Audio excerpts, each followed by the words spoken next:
Salmo 145, versículo 4 e o 5. Uma geração louvará as tuas obras, ou louvará ou anunciará as tuas obras a outra geração, e anunciará as tuas proezas. Falarei da magnificência gloriosa da tua majestade e das tuas obras maravilhosas. Queridos, estamos diante de um texto, estamos diante de uma realidade, de um cântico escrito, composto pelo rei Davi. Quando nós, segura o teclado por um instante, quando nós analisamos o contexto, ele está falando de forma geracional, que é o projeto de salvação. Quero pedir a vossa paciência, serei sucinto, até porque eu vou ter que estar às 1h30 da manhã no aeroporto de Maceió, mas serei objetivo e sucinto, mas objetivo. Quando nós analisamos o projeto de salvação, é interessante as maravilhas que Deus fez para resgatar o ser humano. Se nós analisarmos o contexto bíblico, do capítulo 1 ao capítulo 11 do Gênesis, nós vamos encontrar a criação do ser humano, o ápice da criação de Deus, a sua queda e o recomeço. Quando nós analisamos a Bíblia em termos de capítulos, são 1189 capítulos. Então só 11 capítulos destes relata a nossa criação e a nossa queda e a decepção. Implica-se a dizer que mais de 99% em capítulos da Bíblia está voltado para o resgate e a salvação do homem caído. Quando nós analisamos em termos de versículos, a Bíblia contém, dependente, mas arredondando, 31.100 versículos, e destes só 299, arredondando 300 versículos, corresponde até o capítulo 11. Então, tanto na ótica de capítulo como na ótica de versículo, menos de 1% conta a nossa história decepcionante. Isso implica dizer que a Bíblia em 99, algo fala de um projeto de salvação. Observe que a partir do capítulo 12 começa um projeto de resgate da alma caída, aonde Deus propõe a Abraão deixar a sua terra, deixar a sua parentela, para um projeto, para uma terra que ele mostraria. A Bíblia diz que a partir daqui há um objetivo: abençoar todas as famílias da terra por meio de um projeto que Deus põe em prática para anunciar ao homem caído o seu amor, a sua majestade, a sua magnificência. Então, a partir daqui, diz Mateus no capítulo 1, versículo 17, que Deus insiste no projeto da salvação, e no primeiro período ele acredita e investe em 14 gerações. A Bíblia diz que Abraão e a sua descendência vai protagonizar o projeto de salvação. É quando a Bíblia mostra os protagonistas de 14 gerações. Observem que Mateus diz que de Abraão até Davi, Deus acredita e levanta 14 gerações para anunciar a sua grandeza ao mundo. Observem que no final dessas 14 gerações termina com decepção, quando o projeto evangelístico chamado Israel decepciona Deus, e termina no capítulo 4 de Samuel, versículo 22, sem a glória, sem a presença de Deus. e Cabote, lá se foi a presença, a glória de Israel. Então Mateus diz que Deus não abre mão de buscar o ser humano caído. Então diz Mateus que de Davi o cativeiro vem mais 14 gerações envolvida em anunciar as grandezas de Deus. Então, quando nós chegamos no capítulo 7 de 2 Samuel, capítulo 5 de 2 Samuel, Davi é coroado rei sobre toda a casa de Israel. Agora Davi vai protagonizar, vai liderar o projeto de salvação na ótica da gestão. Então diz a Bíblia que no capítulo 6, Davi já tem conquistado no capítulo 5 uma base para estabelecer o projeto Jerusalém. Agora Davi vai ter o desejo de elevar um templo a Deus, e Deus não permite. No capítulo 7, então Deus dá resposta a Davi acerca da sua descendência. Capítulo 7 de 2 Samuel, a partir do versículo 12, disse Deus a Davi: quando teus dias chegarem ao fim, ou quando tu morreres, eu levantarei um da tua descendência, e esse erguerá um templo ao meu nome.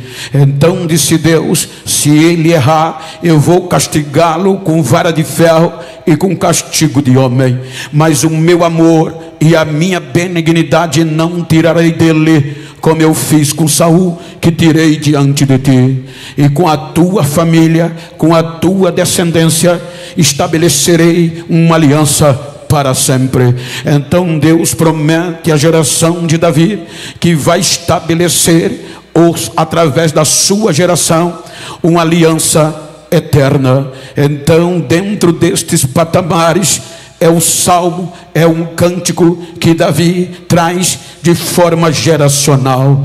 Veja que o próprio Davi, ainda respirando, ele compõe este hino. Ele diz que uma geração vai anunciar a outra geração as grandezas, os feitos maravilhosos deste Deus. Então Davi morre, mas deixa este hino que não parará de cantar ao Senhor pelos atos maravilhosos que Deus vai fazer. Então observem que na descendência da promessa vem Salomão. Salomão, na ótica humana, é um projeto inacreditável, é um projeto que foge da racionalidade humana, pois é sem crédito, porque é filho de um fracasso. Salomão nasce fruto de um adultério, mas Deus diz: vai ser ele. Ou seja, não importa o que digam, não importa o que achem, quem faz sou eu e quem escolhe sou eu. Então Deus pega Salomão e o coloca no lugar de seu pai Davi. Então Salomão vai protagonizar o projeto de salvação. Observem que é ele que provoca Deus a descer de forma perpétua na terra desde a queda de Adão. Quando ele constrói o templo, ele constrói com tanto amor, com tanta maestria, que o próprio Deus declara a sua felicidade. Segundo as Crônicas 7:16, disse Deus que a partir de agora os meus ouvidos estarão abertos todas as orações que fizeres neste lugar, e os meus olhos daqui não sairão perpetualmente. Então observem que de forma geracional o nome de Deus vai ser glorificado, e agora através da dinastia de Davi. Então tem mais 14 gerações que iam anunciar, que Deus escolhe para anunciar a sua grandeza ao mundo, ao homem caído. Então Salomão vai protagonizar, mas perde o foco do evangelismo, perde o foco do projeto e do seu objetivo. Então Salomão, por interesses políticos, diplomáticos e econômicos, ele quebra a aliança com Deus. Ele faz aliança com reis que não era para fazer, e tem casamento com quem não era para casar. Então Deus se entristece e Deus diz que vai dividir o projeto. Então, mas ele acredita, por amor à aliança que fez a Davi, ele não vai tirar da mão de Salomão. Mas quando seu filho Roboão assume, o projeto se racha. Observe que Deus vai levar 10 tribos para o norte, e só 2 tribos dá continuidade à descendência de Davi. Judá fica em Jerusalém. A partir daqui nós vamos encontrar altos e baixos no contexto da geração de Davi, porque por meio de Roboão vem a decepção. Mas a Bíblia diz que Deus acredita em 14 filhos da descendência de Davi.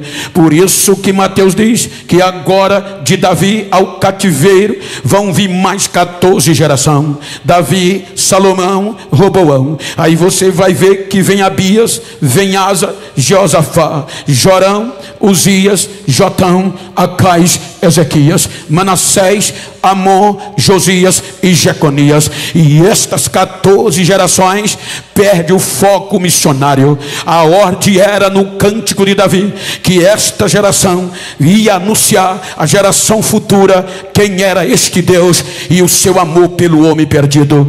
Então termina a geração de Davi decepcionante, a ponto que o templo que Deus disse que ia morar eternamente, a sede do projeto de evangelismo, é queimada segundo Jeremias 52, 12 e 13. Nabuzaradã entra no templo, entra em Jerusalém e queima a casa de Deus e queima toda a base missionária. Então o projeto que era de forma geracional anunciar as grandezas desse Deus, ele perde e termina com a presença de Deus roubada e sem relacionamento.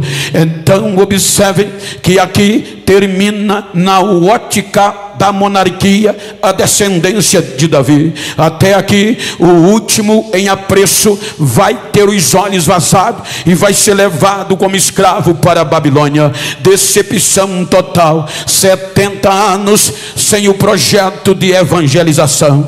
Então depois de 70 anos, Deus junta as tribos do norte com as 2 tribos do sul e une de novo, e vai fazê-lo voltar para onde não tinha mais como acreditar dar certo. Mas diz a Bíblia que no meio do lixo, o projeto, a sede missionária, no meio da decepção, no meio do monturo, no meio da vergonha, havia ainda um pregador pregando no meio do monturo. Um pregador que tinha tudo para não pregar, recusou a proposta excepcional de Nabucodonosor de vir para a Babilônia não como escravo, mas como convidado especial. Mas ele diz: eu não posso ir, vou ficar em Jerusalém. O mensageiro disse: mas aqui só tem bagulho, só tem entulho, só tem miséria e só tem vergonha. Vai começar a pregar o quê? Ele diz: vou continuar pregando que ainda há esperança para o projeto. O projeto não terminou. Jeremias continua anunciando as grandezas de Deus. Agora 70 anos depois, Deus traz o projeto de volta, e ninguém acreditava. Até as pessoas alvos gentios diziam: não tem mais jeito. Mas agora eles vê o projeto voltando com os instrumentos louvando a Deus. Por isso que o Salmo diz que aqueles que estavam distante por trás das montanhas, as nações, os pagãos, os alvos do projeto, ficaram maravilhados e diziam: grandes coisas fez o Senhor por eles. Por isso que o projeto compõe um hino no Salmo 126. Quando Deus restaurou a nossa sorte e nos trouxe de volta do cativeiro, parecia um sonho. Quer dizer, a gente nem mesmo acreditava mais, mas a nossa boca se encheu de riso e a nossa língua de um cântico novo. Então se ouvia dizer entre as nações: grandes coisas fez o Senhor por eles, e é por isso que nós estamos alegres. Observe o que Deus faz no projeto, mas não volta mais dinastia. A dinastia de Davi ficou no cativeiro a sua história. Quem vai liderar o projeto agora são sacerdotes e são reis. Aí vem o período de quase 400 anos antes de Cristo. O projeto, porque diz Mateus no mesmo 1,17, que Deus não desiste. Ele diz que depois do cativeiro, Deus vai levantar mais 14 gerações para anunciar o seu poder. É por isso que Mateus diz que depois do cativeiro, Deus gerou, ou seja, no contexto da dinastia, mesmo sem reino, mesmo esquecido, então Salatiel gerou a Zorobabel, Zorobabel gerou a Abiúda, Abiúda Eliaquim, Eliaquim Azor, Azor gerou a Zadok, Zadok gerou Aquim, Aquim gerou a Eliasar, Eliasar a Matã, Matã a Jacó, e Jacó a José, que foi marido de Maria.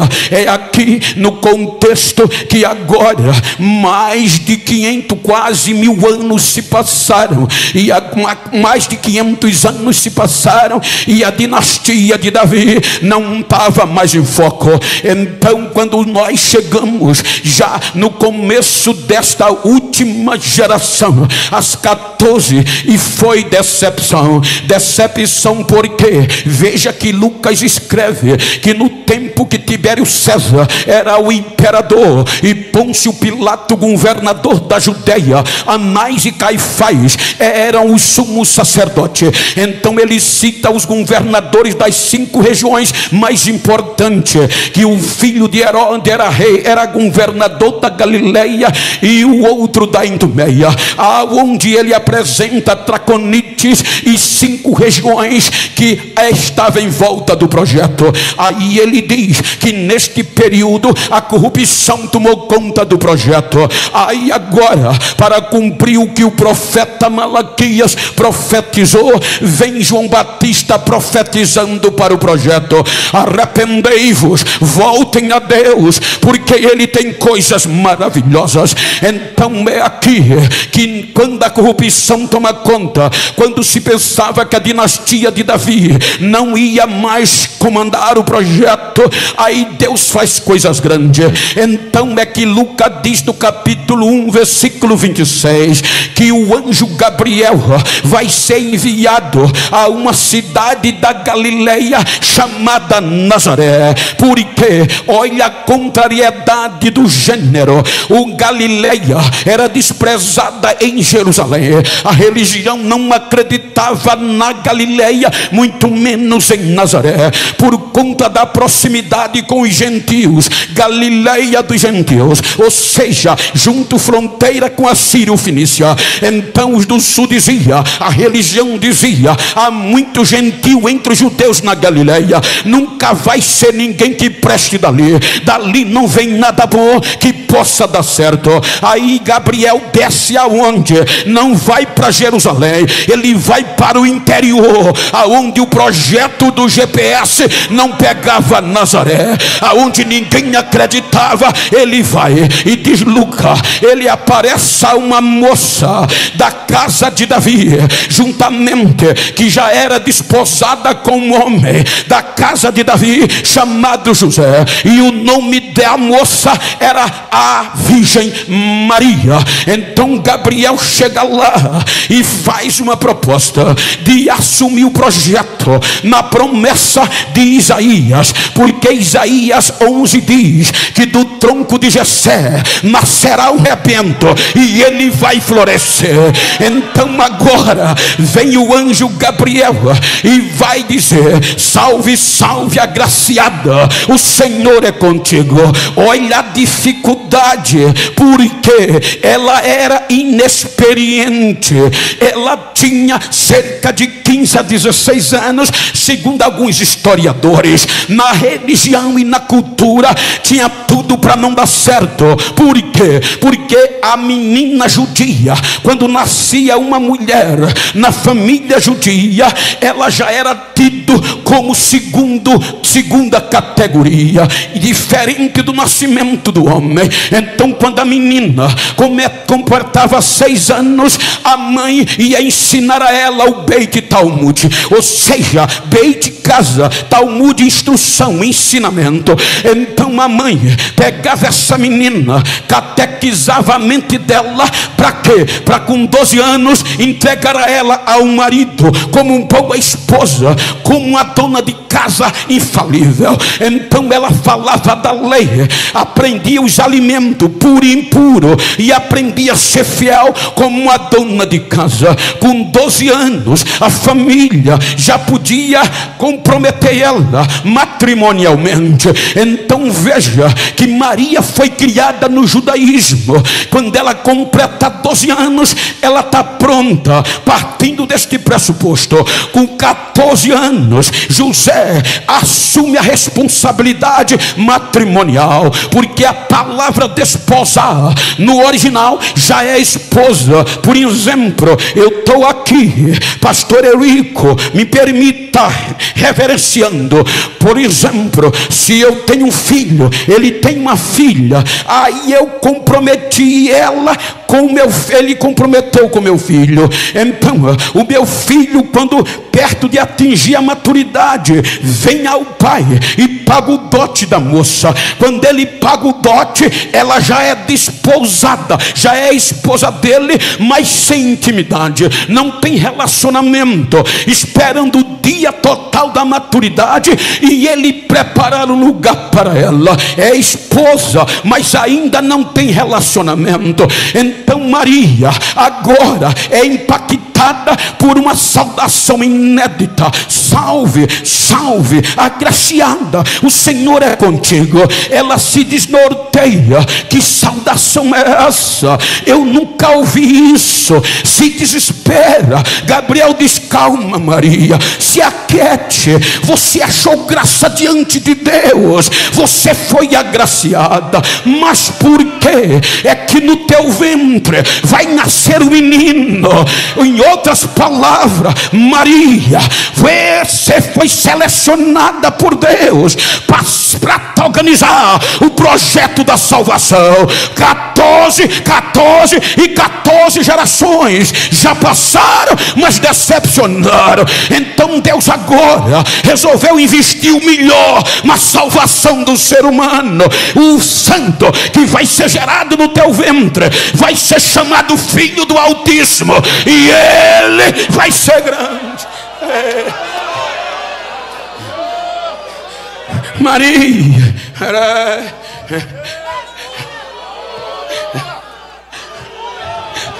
ele vai ser grande, Maria, e o Senhor Deus entregará a ele o trono de Davi seu pai, e o seu reino não vai ter fim. Ele vai reinar para sempre na casa de Jacó, e o seu reino não tem fim. Ninguém vai parar mais o projeto da salvação. É Deus que quer.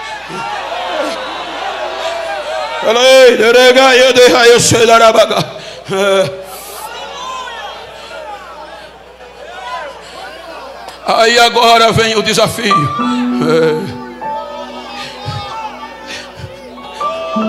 Quero pedir a sua paciência para mostrar a você a coragem desta moça. Na ótica humana, meu amigo pastor Elias, não dá para aceitar. Por isso que há questionamento nas entrelinhas. Como acontecerá? Eu nunca tive relação com homem. Se preocupe não, a sombra do onipotente descerá sobre você. Mas não foi suficiente para convencê-la, porque o desafio era grande, gente. Primeiro, ela era do interior, não tinha formação acadêmica, teológica. Era de um lugar que a própria religião dizia: é perdido investir ali.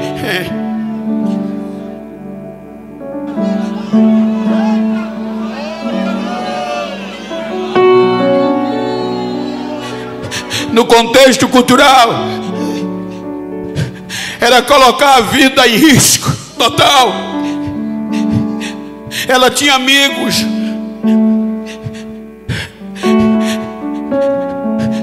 aparecer grávida Era o ápice da vergonha, sem ser do marido. Ela tinha família. E na cultura, quando uma mulher, uma moça parecia grávida sem ser casada, era loucura.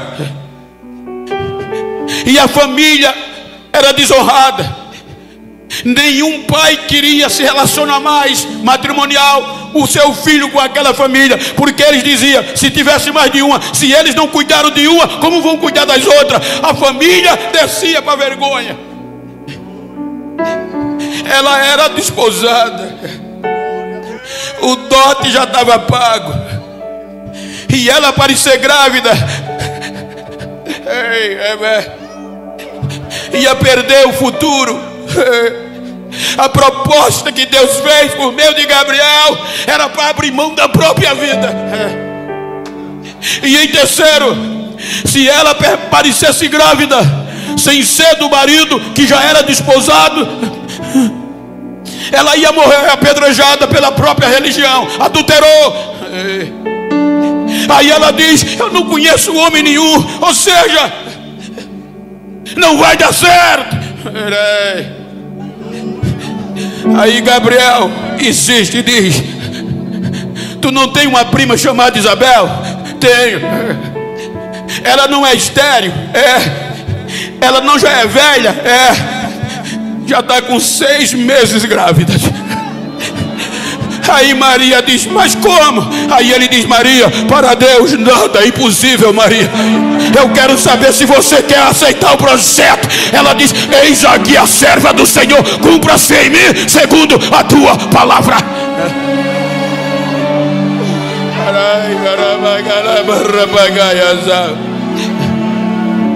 Gabriel se ausenta dela.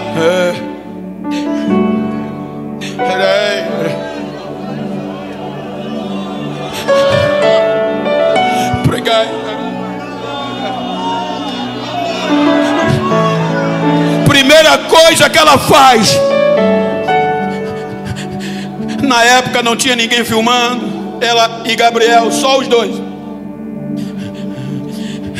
Não tinha Instagram para ninguém publicar. Quando o anjo sai, ato contínuo, ela pede permissão ao pai, ao noivo, preciso ir na Judeia, na casa da prima. Mais de 100 quilômetros. Se em Nazaré só ela sabia do projeto, a mais de 100 quilômetros ninguém sabia.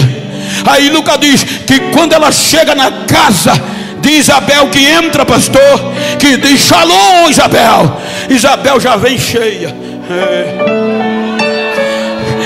E diz, a partir de agora, ou seja, bendita és tu entre as mulheres, e bendito o fruto do teu ventre.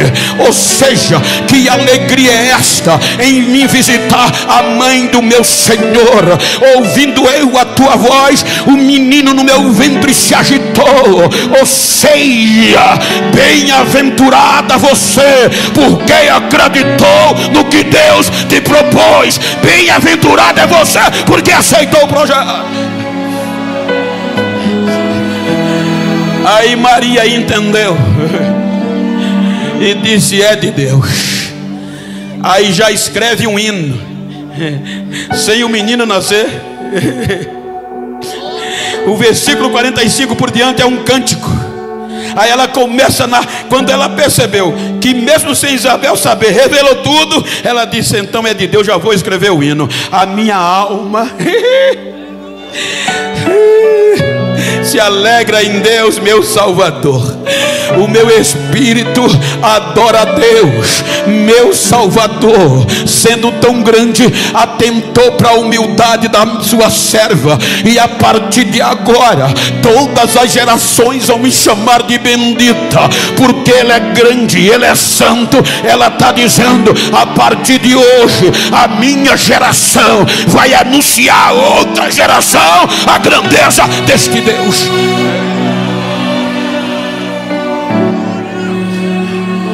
Agora olha a frustração.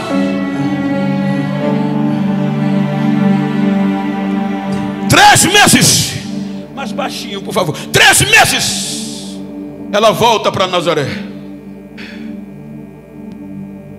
E quando volta, o corpo já está diferente. 3 meses já foram suficientes para os pés começarem a inchar, para a ânsia de vômito aparecer, os cabelos afinarem, a testa enlarguecer. E quando ela volta para casa, volta grávida. Como explicar?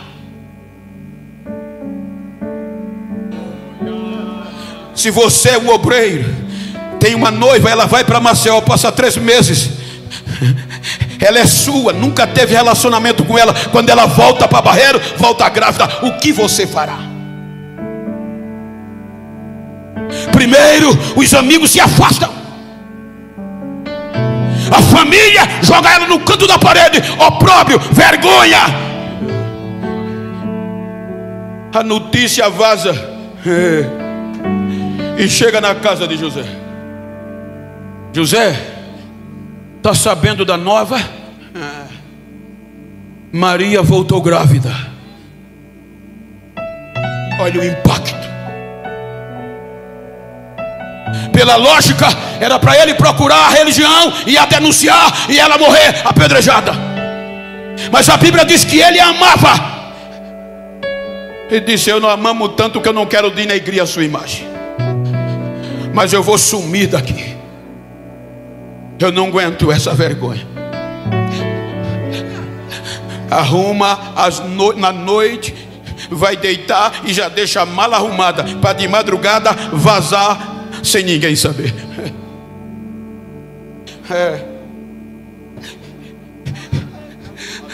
Quando menos ele espera, naquela noite, Gabriel volta a Nazaré e diz: José, não tenha medo de receber Maria como sua esposa. O que dela está gerado é obra do Espírito Santo. Ela vai ter um filho e você vai colocar o nome dele de Emanuel, Deus conosco. E ele vai salvar o pecado do seu povo. Ele será grande. No dia seguinte, José acorda, já de madrugada, vai direto para a casa de Jacó, pai de Maria, e já assume a paternidade. Ninguém mete-se com ela, o filho é meu, eu aceito, eu assumo a paternidade, é meu, é meu, é meu, ponto. Agora ele cuida de Maria. Olha os desafios do projeto, gente. Eu quero dizer isso para você, que por muito, quase nada desistiu da igreja. Agora, 6 meses depois, 9 meses, chega um decreto de Roma, que todos os palestinos judeus têm que ir para a cidade natal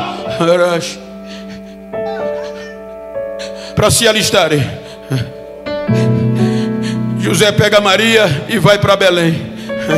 Olha como Deus faz tudo certinho. Quando eles chegam em Belém, Maria sente contrações. José, acho que o menino vai nascer. Qual era a mente de Maria? Vai ser rei, vai ser grande, filho de Deus.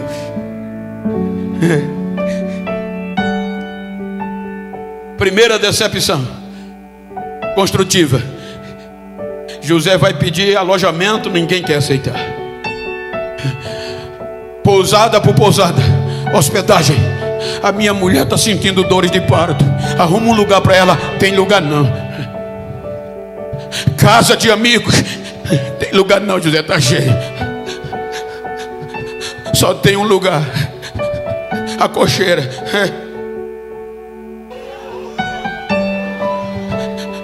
Como o alvo do maior projeto, que ia mudar a história da raça humana, o ápice do amor de Deus para nós, não vai ter um lugar para nascer.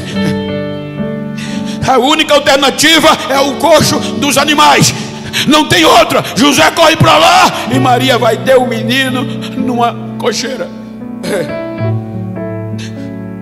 Não tem enxoval. Ninguém presenteia uma fralda nem um coelho. Não tem ginecologista. Ele nasce e o que ele tem? Um paninho para enrolar ele.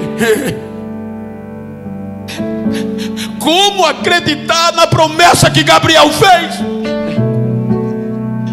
Se o rei de Israel, a descendência definitiva de Davi, vai nascer dentro de um coxo. Olha a mente desta moça. Ninguém aparece segundo os registros para dar apoio.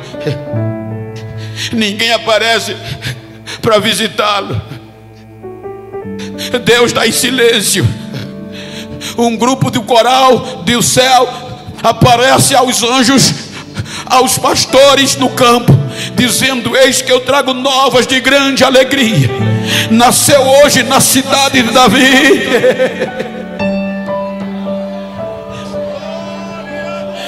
Não tem irmãos nem judeus fazendo visita.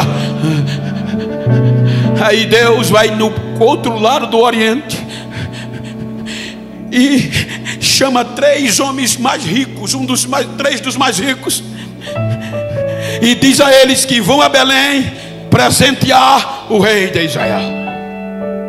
A estrela vai guiando.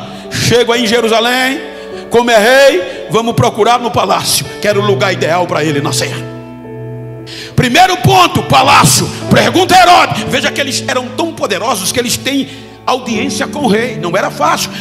E a pergunta era: viemos daqui do Oriente saber onde nasceu o rei dos judeus. Ameaça para Herodes.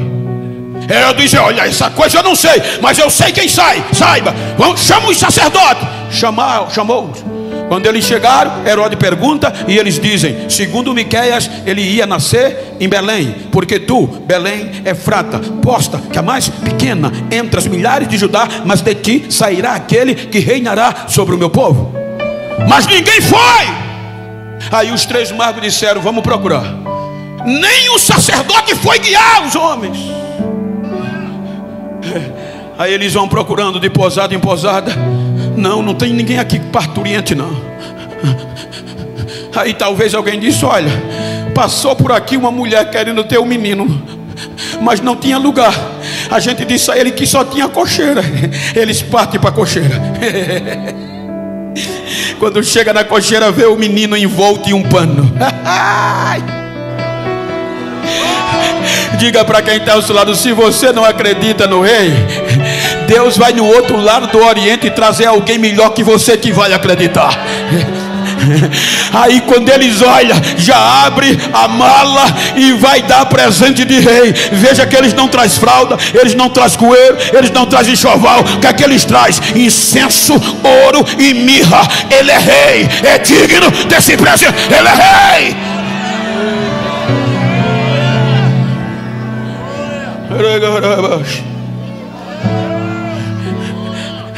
12 anos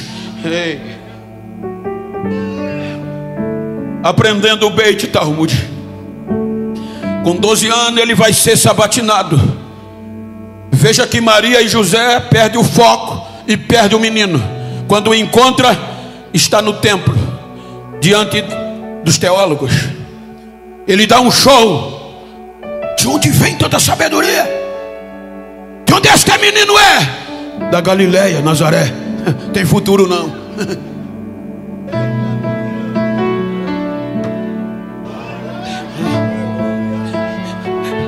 Ele sai da história. Segundo alguns eruditos, dizem que ele foi estudar para dar base ao ministério, ou seja, certificar para ninguém embargar o seu ministério, porque a cultura dizia que com 12 anos terminava o Beit Talmud, de 12 para frente começava o Beit Midrash, com 30 anos terminava o estudo, podia se tornar mestre e formar discípulo para defender e pregar a sua tese. Então alguns dizem que foi no Tibete, mas outros dizem em Alexandria. O que é importante é que com 30 anos ele volta, e já volta mestre de fato e de direito. Agora Maria vai perder o filho, porque ele não volta mais para casa. Volta, mas passa poucos dias, porque diz a Bíblia que quando ele sai de Jordão, que vence a prova no deserto, ele volta para Nazaré, aonde fora criado. E ali ele começa ensinando nas sinagogas. No primeiro sermão, ele é expulso da cidade natal. Então ele vai fazer morada em Cafarnaum, não mais em Nazaré. Olha a frustração. Maria vai sabendo: o teu filho foi expulso daqui. Ele não volta a Nazaré. Vai pregar a salvação para resgatar o homem perdido. Agora ele vai reconciliar o homem com Deus. Independente do seu pecado, independente do seu erro, ele vai pregar a salvação.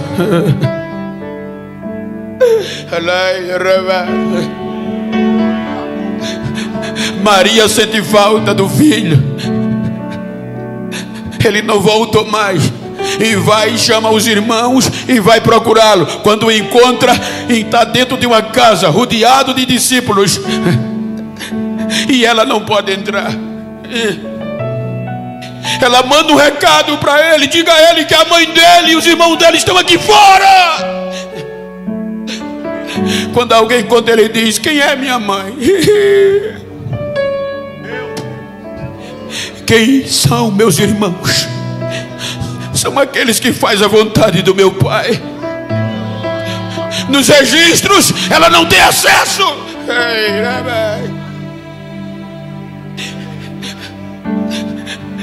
Não demora muito, a notícia chega. Você que é mãe, entenda o que eu vou dizer. A notícia chega em Nazaré: Maria, teu filho está morto, teu filho está preso. Mas o que é que houve? Acusaram ele de insurreição, perturbador da ordem pública, inimigo do império. E Maria só tem uma condenação: a morte. Corre, Maria, para ver se ainda vê ele.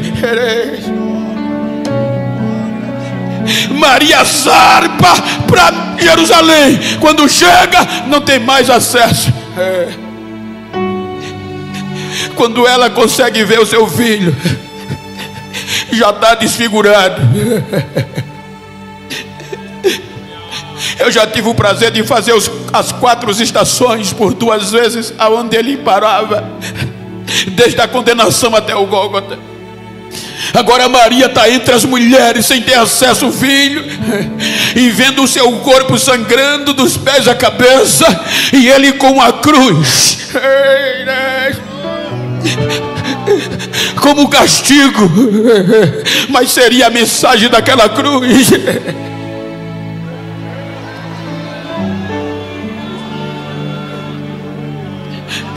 Agora ele vai sendo chicoteado, zombado, e a mãe vendo, olha a aflição, sem poder chegar perto. A única coisa que ela faz é sentir a dor da perda e bater no peito. Eu digo porque quando a minha mãe perdeu a primogênita, ela socava a parede, socava os filhos. Eu levei muito soco e ninguém a consolava. Agora Maria vai bater no peito de dor, e ouve ele dizendo: mulheres, se fizeram isso comigo, imagina com vocês.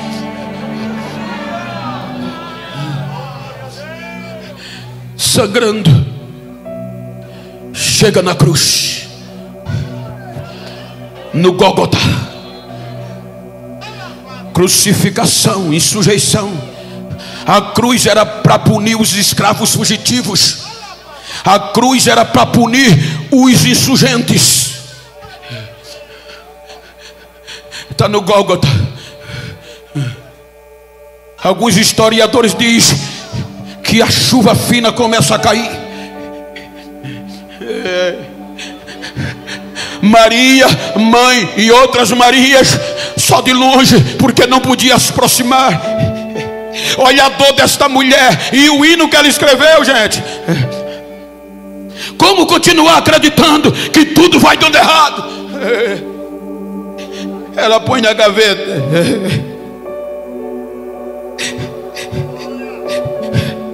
O hino que ela escreveu está na gaveta, porque ela escreveu antes dele nascer, acreditando, e agora tudo vai dando errado. Engavetaram, fecharam a gaveta.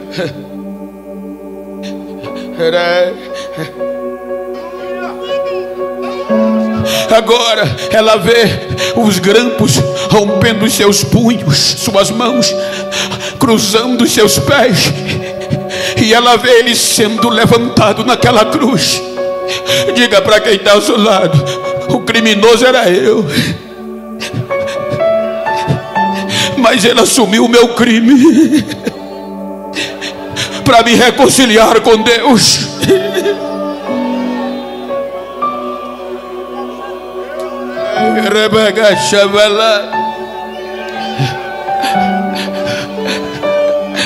Ela vê quando os soldados empurram a espada, cruzando o corpo do filho. Olha que dor.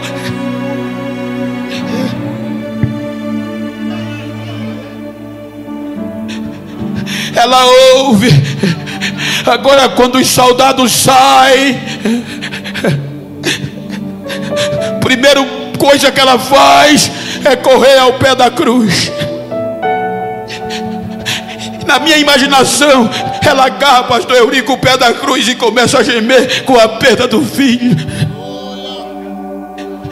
Aquele que Gabriel disse que seria grande, seria rei, era filho de Deus, agora está numa cruz como criminoso, malfeitor, perturbador da ordem pública, o ápice da vergonha, levava a família para a vergonha. Como acreditar?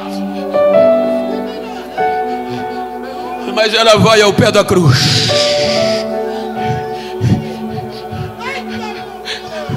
E ela ouve a voz do alto da cruz chamando o discípulo que ele amava, dizendo: filho, eis aí a tua mãe. Mulher, eis aí.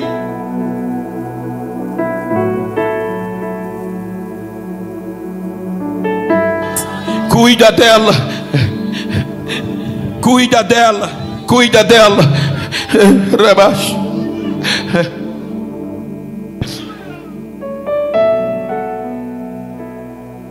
Ela ouve o brado de morte: Pai, está consumado, está feito, Pai. O homem caído, o homem perdido pode voltar para ti agora, Pai, que eu já paguei a dívida deles. Eu já proclamei a liberdade.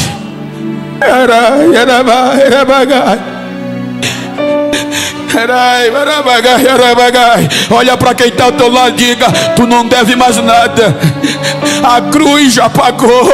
Diga: o meu Jesus já pagou a dívida que tu devia e te anunciou liberdade. Você agora pode ser livre.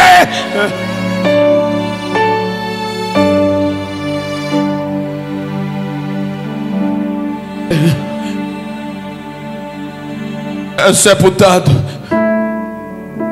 5 horas da tarde. A porta do sepulcro é fechada.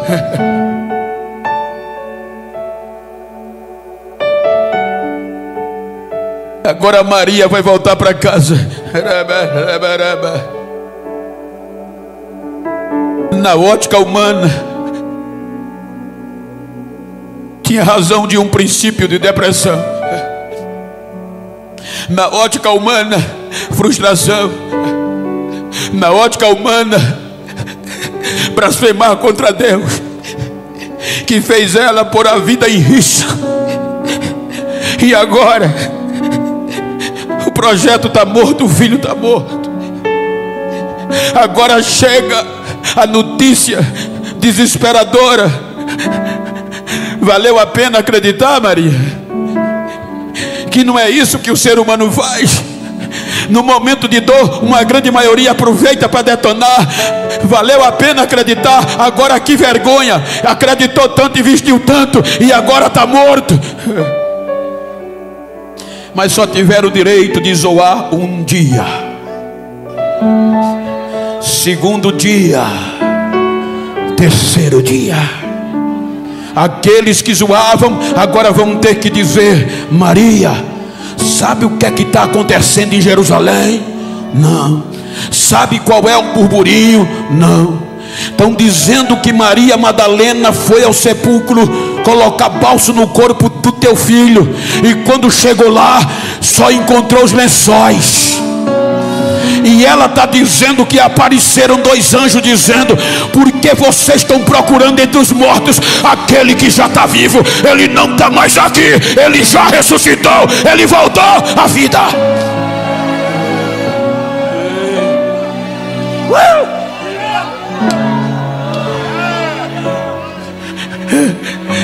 A Maria não está nos registros, mas a lógica, ela parte para Jerusalém, não quer saber mais de casa, e se junta aos discípulos. E aquele projeto que parecia estar morto agora aparece vivo.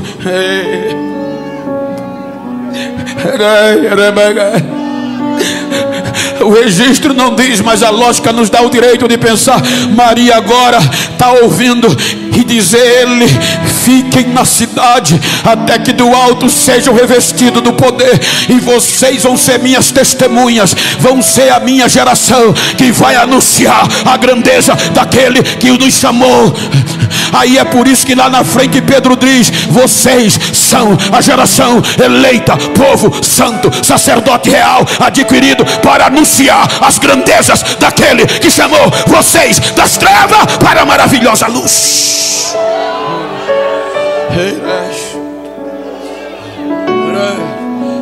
Ressuscita, vai ao Pai. Não está no registro, mas eu quero acreditar que um negócio desse Maria está. Quando ele chega lá: Pai, derrama o teu Espírito. Ele vem como um vento impetuoso e veemente, e enchia a casa onde possivelmente eles estavam, e foram cheios do Espírito Santo de Deus. E o hino engavetado. Eles agora começam a pregar, e Maria fora dos acontecimentos. Alguns poucos anos, nem o judeu teve coragem. Aí Jesus salva um grego chamado Dr. Lucas. Aí Lucas era amigo de um funcionário da alta patente do governo romano chamado Teófilo. E os anúncios de que Jesus estava vivo chegou no coração dele. Ele disse: Doutor Lucas, eu vou pagar todas as despesas, o que você precisar, mas eu preciso conhecer mais desse Jesus. E eu quero, você é intelectual, vá lá em Jerusalém e minuciosamente me traga os acontecimentos.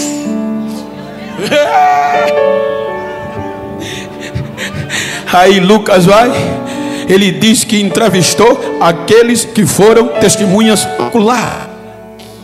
E com certeza chegou a Maria.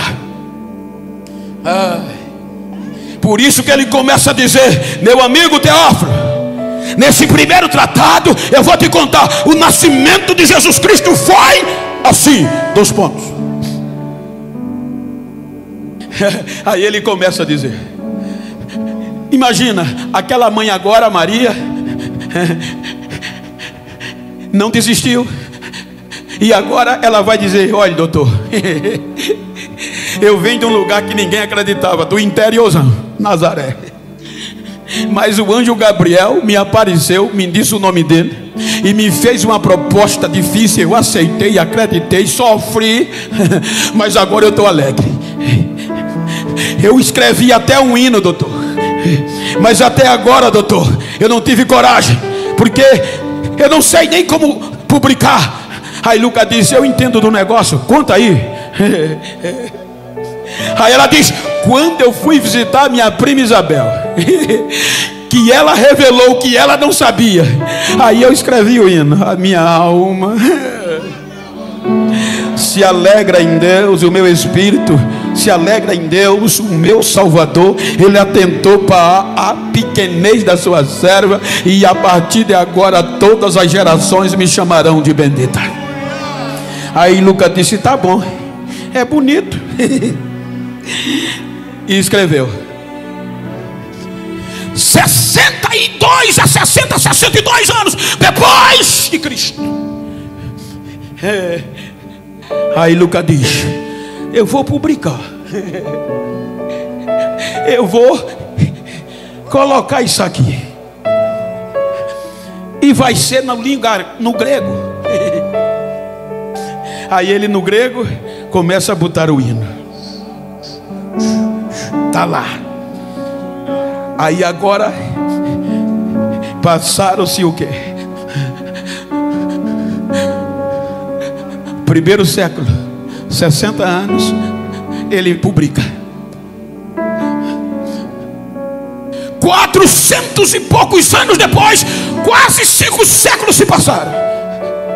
Aí a igreja chamou São Jerônimo e disse: olha, a gente quer transcrever a Bíblia, a história, para a Vulgata Latina, para o latim. Aí São Jerônimo abriu mão da própria vida, trancou-se numa caverna e vai traduzir a Bíblia para a Vulgata Latina. E o hino está aqui. Ele vai escrever o hino que Lucas publicou e que Maria compôs. Mais de, salvo engano, 1000 anos, 1500 anos se passam. Aí João Ferreira vai traduzir do latim para o português. E o hino está aqui.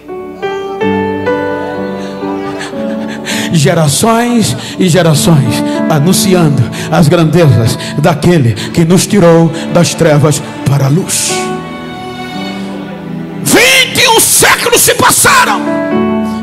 E que você goste ou não, que você queira ou não, o hino está aqui, ninguém tira.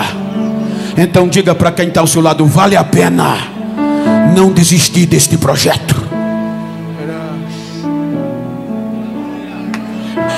Deus ainda anda no interior. Deus ainda confunde quem é para mostrar quem Ele é.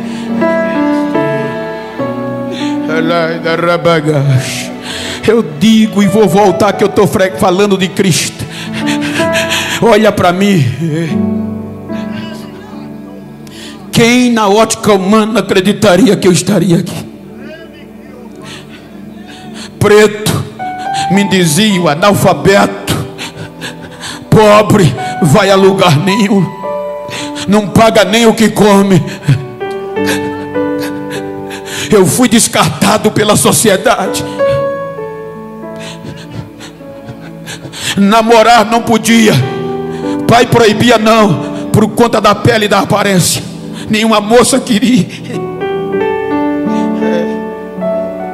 Amigos me faziam convite: vamos com a gente. Eu me alegrava. Quando chegava lá, era para ficar vigiando os veículos.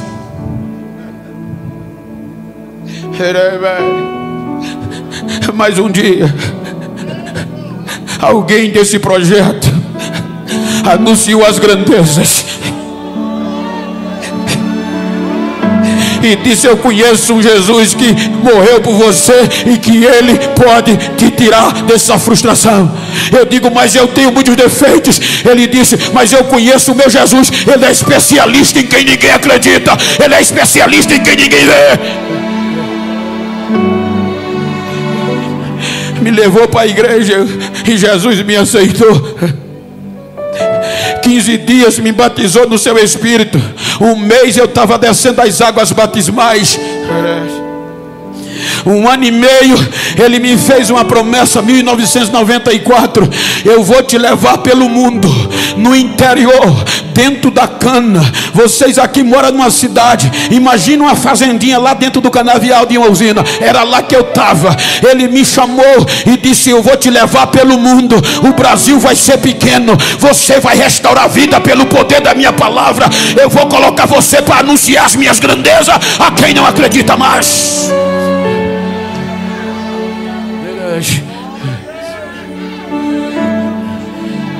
3 dias depois dessa profecia, não foi um crente raso não, foi os obreiros. Foi na minha casa e disse: olha, acredita nisso não. No que? Naquele culto, naquela profecia. Por quê? É impossível. Mas por quê? Deus não faz? Até pode fazer, mas com você não. Você é pobre, preto e analfabeto. Desista. Eu fui desistir, mas Deus não deixou. Quando eu fui orar para desistir, o Espírito Santo veio e disse: eu não desisto de você. Você é importante para mim. Quando eu te chamei, já sabia as tuas fraquezas e os teus defeitos, mas eu acreditei. Fez um milagre de ressuscitar a minha filha, para mostrar que Ele era comigo. 15 anos se passaram, ele em silêncio e eu dentro do canavial, cortando cana, limpando mato, juntando toco. Fui tratorista, fui motorista. E agora os obreiros vinham e tiravam sarro, dizia: e aí, valeu a pena acreditar? 2009 eu recebi o convite para me tornar o primeiro pregador de Alagoas e o primeiro preto a pregar nas nossas conversões. 40 mil pessoas. Quando o pastor Zé Neco, saudosa memória, mandou ligar para mim e botou minha foto no cartaz, os doutores foram questionar: o senhor vai colocar aquele negro na convenção? Vou. Ele é da roça, é analfabeto, ele não tem futuro. O pastor disse: vou. Eles disseram: o senhor vai arriscar o seu nome? É preto, é da roça, não tem cultura, é do interior. O que é que houve? Perdeu o juízo? O pastor disse: não, foi Deus que mandou. Ninguém toca mais nisso, ninguém toca mais nisso. Diga, pregue comigo e diga para quem está ao seu lado: Deus ainda vê gente do interior. Deus ainda confronta, Deus ainda confunde catedrático, doutor, que acha que é, mas Deus ainda salva quem não é, para confundir quem acha que é.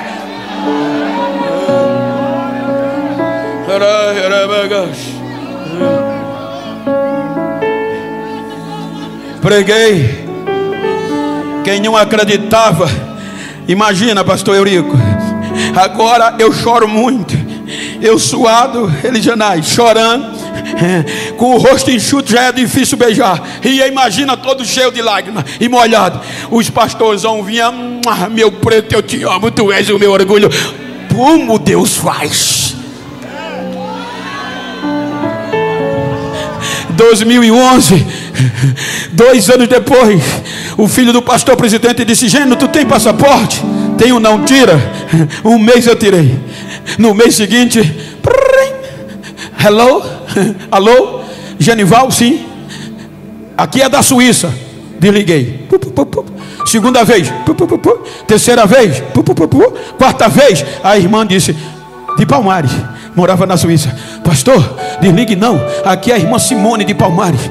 Nós estamos na Suíça há muitos anos, fazendo missões, e a gente quer trazer o senhor aqui. Eu digo: não, isso é trote. É não, pastor.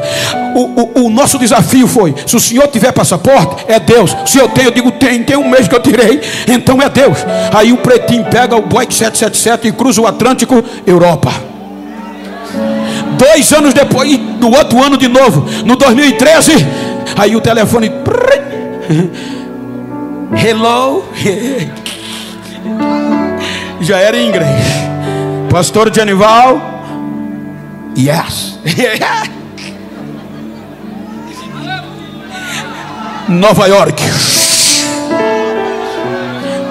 Em 5 anos eu fui 80 vezes nos Estados Unidos indo e 80 voltando, para atender convite. 2014, aí eu quebrei, porque não sabia falar. Era o Japão. Eu só fiz arigato, Japão. Todo ano eu ando anunciando as grandezas desse Deus, nos maiores congressos do Brasil, nas maiores convenções, e todo mês pregando no exterior. Para a semana, Estados Unidos. Na outra semana, Milão, Tessalônica, Corinto, Bereia e Bélgica. E o ano todo eu viajo aonde Paulo pregou, aonde os apóstolos viveram. Eles pararam, mas o projeto é: uma geração vai aparecer para continuar anunciando as grandezas desse Deus. E eu faço parte dessa geração. Quem faz? Quem faz? Quem faz? Quem faz? Quem faz? Quem faz? Quem faz? E agora ninguém para mais. Depois de Cristo, veja que 42 gerações decepcionaram, mas a geração de Cristo, a geração eleita, a perseguição não parou, o Coliseu não parou, a religião não parou, as guerras não pararam, as pestes bubônicas não pararam, elas continuou viva. O período difícil da guerra civil não parou a igreja. A pandemia até fechou a porta, e eu recebi ligação de muita gente grande, zombando, dizendo: oh, cadê vocês agora? Vocês não dizem que o Deus de vocês é poderoso? A porta da igreja está fechada. Pensava eles que a gente depende de tijolo e de alvenaria. Enquanto a igreja estava fechada, tinha mulher na beira do fogão pegando fogo, falando línguas estranhas. Tinha jovem na internet falando línguas estranhas. E olha nós aqui na rua de Barreiro, olha a multidão aqui, olha anunciando as grandezas dele.